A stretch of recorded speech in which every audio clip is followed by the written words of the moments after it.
बोला बोला शंकर भगवान की।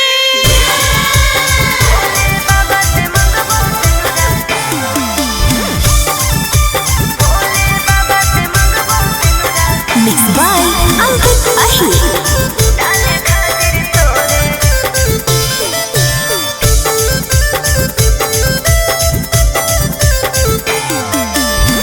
जलवा चढ़ावे सुनवा जैनी देव घर गे बाबा से कैसन मंगनी घर औरी बर गे।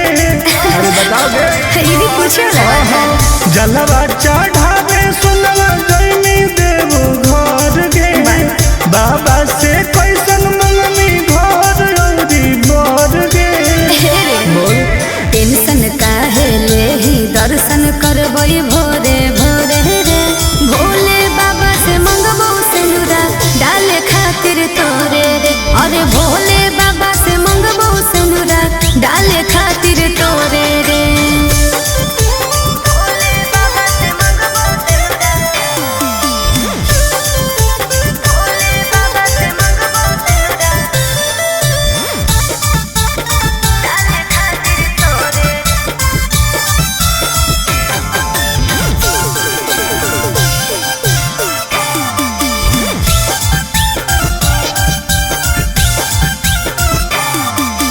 हाँ कोई हमरा बाबा को विश्वास रे जी टूट तई नहीं दिलावा के आस रे।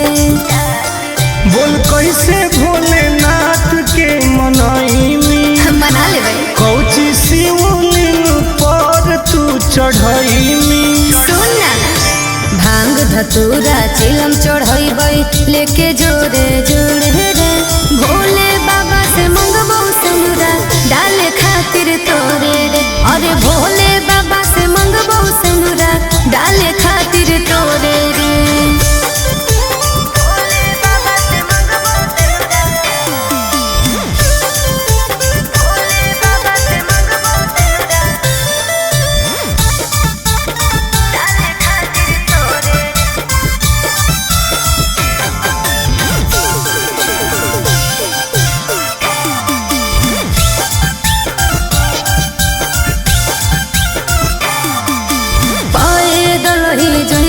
बाबा नगरे आगे सावन में सोर हो कैसा गरे।